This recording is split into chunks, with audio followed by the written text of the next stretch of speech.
Ya, bismillahirrahmanirrahim. Assalamualaikum warahmatullahi wabarakatuh. Waalaikumsalam warahmatullahi wabarakatuh, Pak. Ya, ini kita melanjut aja ya dari sisa bab fisika inti yang semester lalu udah kita bahas. Hari ini kita mau selesaikan. Mudah-mudahan terkejar dengan waktu yang ada berapa menit lagi nih. Ya, mudah-mudahan cukup lah ya. Ya, kita bahas. Bismillahirrahmanirrahim. Nah, ini yang mau kita bahas. Kita mau mengetahui proses reaksi inti itu seperti apa. Lalu memahami perhitungan tentang defek massanya nanti, bahwa di sini nanti ada energi ya, yang pasti ada energi, itu bisa dilihat dari defek massa. Lalu memahami konsep paruh waktu dalam atom, ini yang kalau di kimia sudah dipelajari ya, kalau nggak salah yang tentang setengah pangkat T per T setengah, itu masih ingat Pak? Kalau di kimia mungkin dipelajari ya. Oke, kita bahas dulu proses reaksi inti dalam fisika.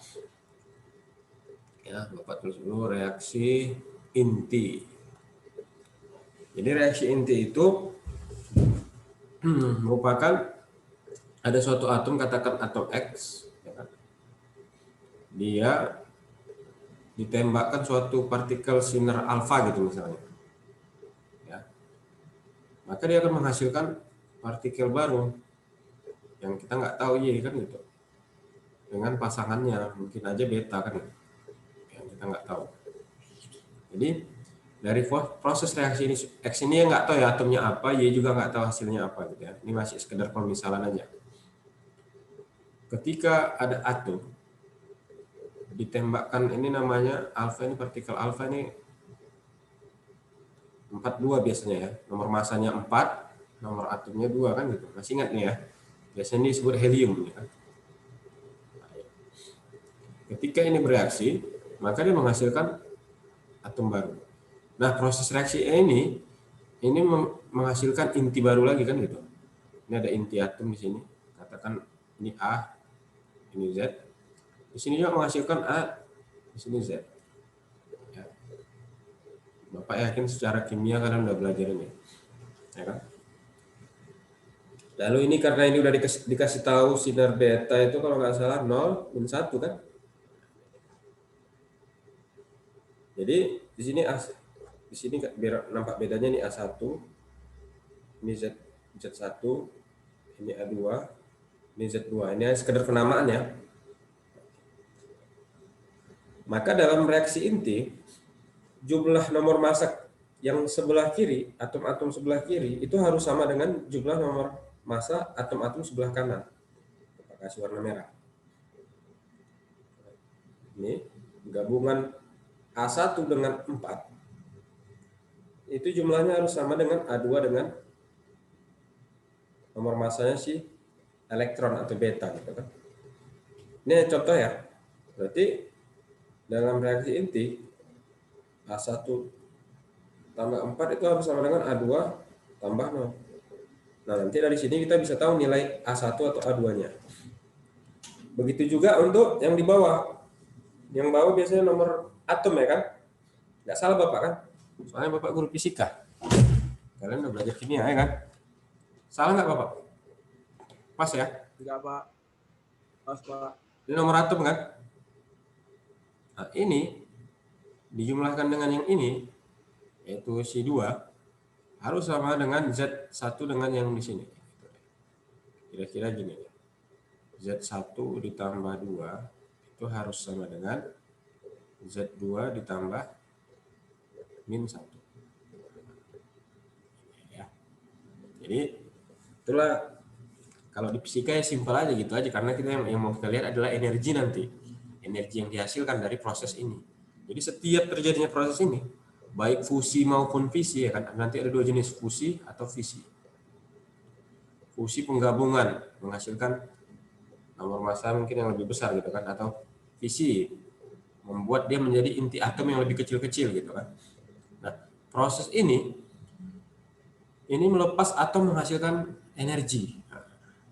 Nah, inilah nanti yang inti dari, kalau kalian pernah dengar apa namanya, reaksi nuklir ya kan. pembangkit listrik tenaga nuklir atau bom atom yang diledakkan di Hiroshima Nagasaki, itu kan nuklir. Yang terjadi adalah reaksinya ini, reaksi inti atom. Ya, sampai di sini paham ya, anak-anak Bapak ya? Halo, paham ya? Bahwa nomor masanya harus seimbang kiri dan kanan, nomor atom juga harus seimbang. Nanti dari situ kita bisa menjawab soal-soal dengan konsep ini. Oke, bisa ya? Halo. Ya, Pak. Oke, Bapak ambil contoh.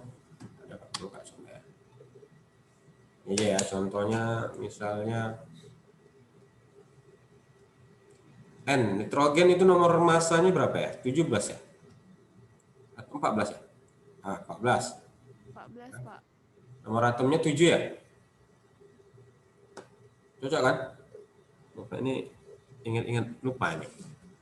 Lalu ditambahkan dengan sinar helium atau sinar alfa 42. Menghasilkan oksigen.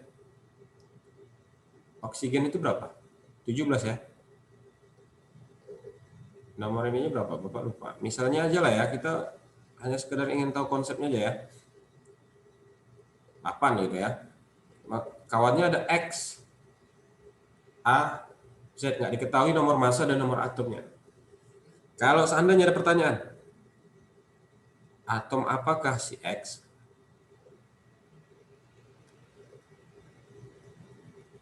Nah, ini misal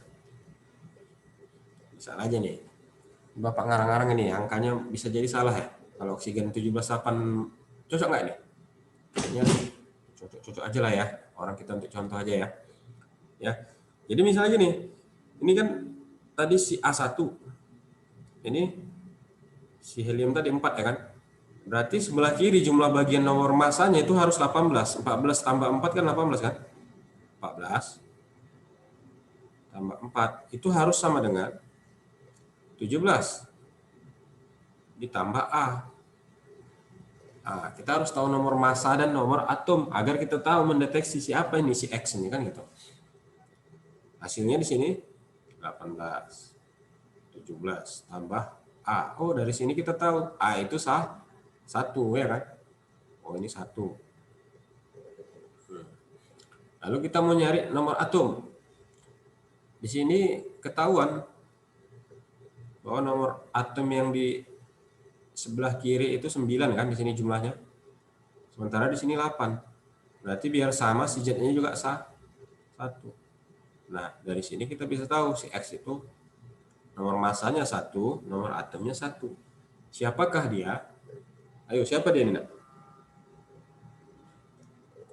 Ada yang tahu nggak? Inilah yang disebut dengan Hidrogen. hidrogen ya. Inilah yang disebut dengan proton kalau dalam fisika. Atau kok Iya, Pak, hidrogen. Hidrogen. hidrogen ya? Iya, Pak. Jadi Nomor massa 1 ini.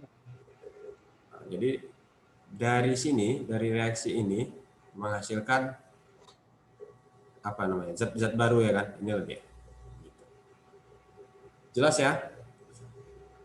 Jelas, Pak. Itulah untuk yang pertama, kita mengetahui proses reaksi inti itu seperti itu. Nah, sekarang kita mau defek massa. Bapak langsung aja, kalau defek massa, apa itu defek massa adalah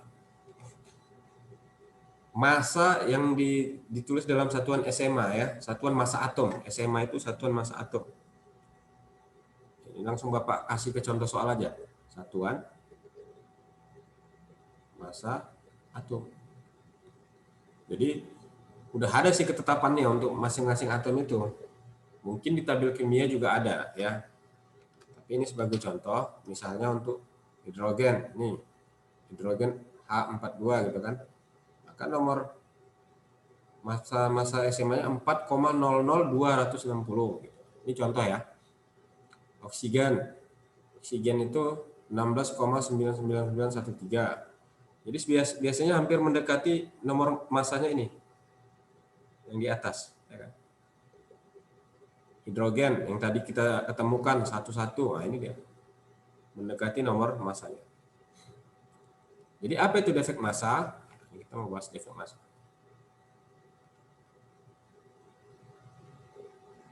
dari reaksi ini, ya kan? Kita lihat dari reaksi ini. Berapa massa si hidrogen? Ini, ya kan? Ambil ya. Kita masukkan aja masih 4,00260. Dia bereaksi dengan siapa? Nitrogen, ya kan? Ini contohnya nitrogen di sini. Nitrogen berapa? 14, berarti ditambah 14,00307. Ini cari aja dulu hasilnya, ya kan? Kita cari. Berapa itu kira-kira? 7, 6, 5, 00, 18 kan? Lalu kita lihat pasangan yang sebelah kanan. Berarti kita jumlahkan massa si, ini ganti warna biru ya. Nampak.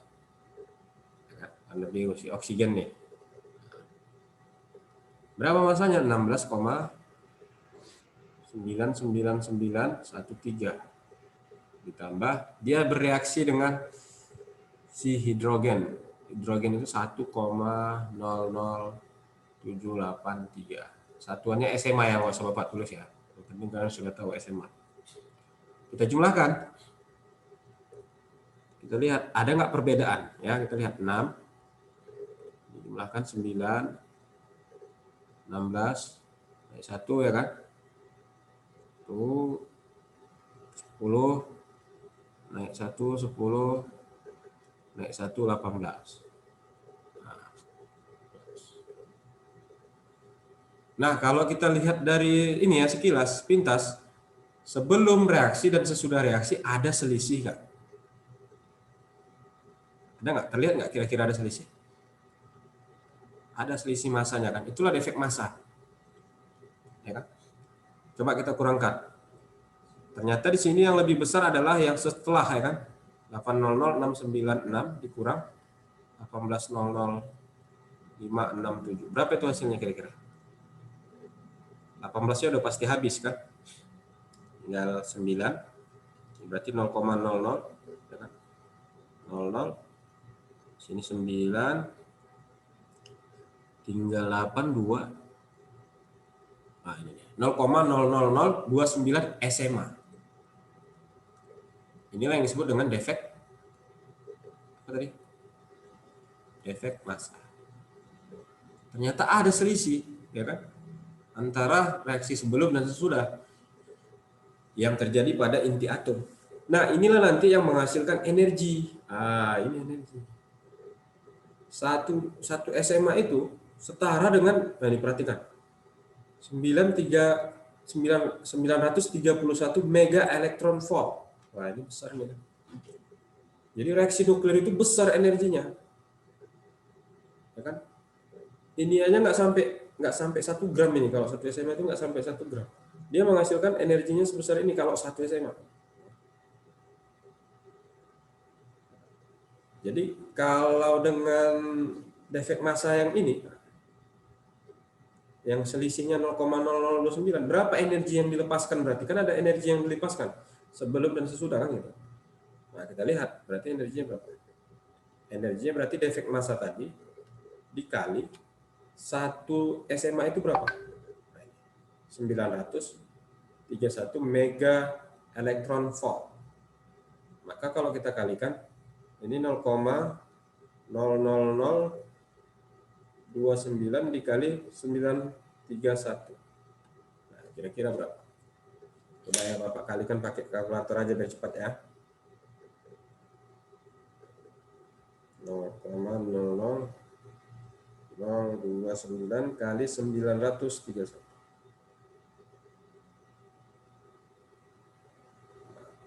Dihasilkanlah energi ini dia.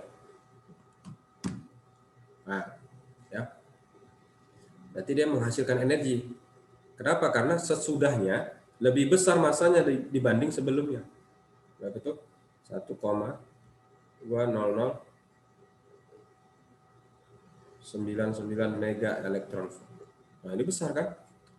Mungkin kalau ada satu kota kena ledakan sebesar ini energinya, reaksinya, mungkin kota itu sudah hancur lebur mungkin kan. Apalagi ada 1 kilogram nuklir yang diledakkan di satu daerah. Selesailah daerah itu. Karena satu SMA aja, nanti kalian cari informasi satu SMA itu seberat apa sih? Itu jauh di bawah 1 gram. Jauh. Artinya potensi nuklir itu sebagai pembangkit energi kalau positifnya kita ambil itu sangat besar ya. Itulah yang dimaksud dengan defek massa yang menghasilkan energi. Sampai di sini paham anak-anak Bapak? Pak mau nanya, Pak. Paham, Pak. Paham Pak, ya? Pak, saya mau nanya, Pak. Oh, silakan. Jadi kalau misalnya diperlukan itu yang ini kurang ya, Pak, yang di bawahnya. Iya, betul. Oke, Pak. Makasih, Pak. Iya, sama-sama. Siapa yang nanya tadi? Rami, Pak. Oh, Rami. Oke, ada nggak satu lagi tadi indikator yang belum Bapak jelaskan ya? Coba cek ya. Ya, ini efek massa udah, dan energi Mbak, energinya bahkan sudah kita jelaskan ya ini ya. Nah, sekarang kita memahami konsep paruh waktu. Kalau di kimia kayak mana ya? Bapak lupa. Kalau di kimia kalian pakai konsep apa dong? Di pelajaran apa? Bapak apa maksudnya? Masih ingat nggak di kimia? Ada jumlah zat sebelum ya kan? Bapak tulis dulu ya, jumlah zat sebelum.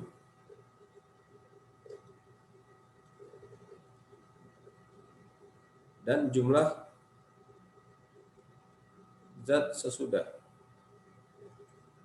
Maksudnya begini, misalnya ada benda ya kan, dia dibiarkan di alam semesta, misalnya batu lah gitu. Batu ini nggak tahu lah. Nah, ini batu ini diletakkan di permukaan bumi, bertahun-tahun, berhari-hari. Kira-kira setelah sekian tahun tinggal berapa zat yang tersisa kan? Ternyata ada konsep yang namanya, kalau itu diteliti namanya apa ya? Keseimbangan apa Bapak?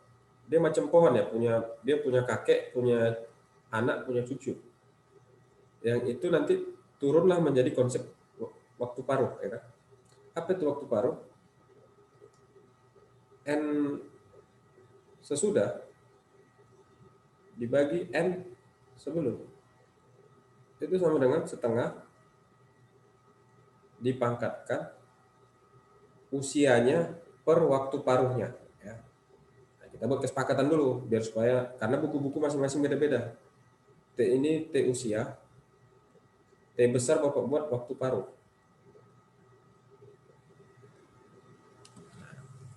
Nah, simbol ini di masing-masing mungkin penjelasan lain bisa beda-beda ya kan. Ada yang buat T, ada setengahnya gitu kan. Di kimia mungkin beda lagi. Tapi Bapak sederhanakan gini aja ya, T kecil, T besar. Kita harus memahami ini usianya, ini paruhnya. Nah, kita lihat kasus yang ini ya, yang sudah Bapak siapkan soalnya. Suatu zat radioaktif meluruh dengan waktu paruh itu waktu paruh sebenarnya 20 hari. Berarti ini apa? T besar ya? Sepakat? Ya, Pak. Jelas ya?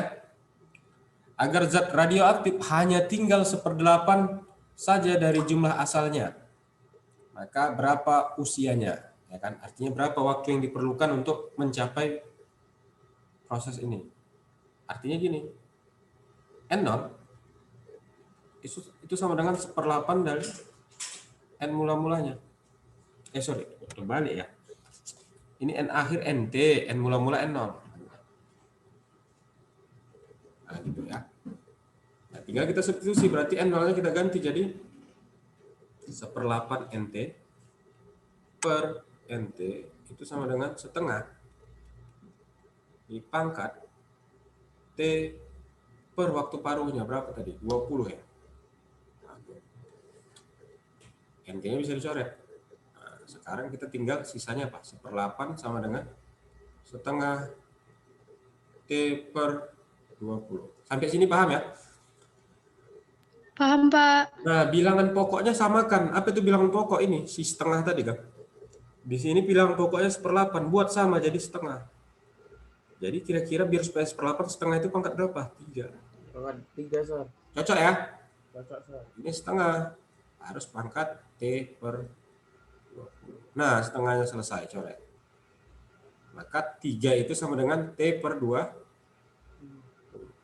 Dari sini kita bisa dapat T itu sama dengan 60 H. Berarti usia panjangnya itu 60 hari untuk menyelesaikan proses itu. Maka jawabannya. Bapak rasa ini di kimia udah lebih jelas ya. Nanti ada Bu Ade juga kan kimia kan. Nah, di sini di fisika hanya melihat apanya, mengulang ya, dan menambahnya dengan energi. Sampai di sini ada pertanyaan anak-anak Bapak lagi? Aman? Halo. Paham, Pak. Udah selesai kita ya. Insya Allah mulai besok kita bahas soal-soal dari kelas 10 ya, untuk persiapan UTBK. Dan mudah-mudahan nanti bulan 4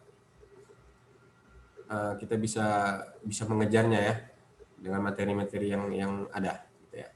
Apalagi tidak ada ujian nasional kan, jadi kita bisa fokus untuk menyelesaikannya. Udah oke ya. Itu aja. Thank you anak-anak Bapak. Semoga bermanfaat. Assalamualaikum warahmatullahi wabarakatuh.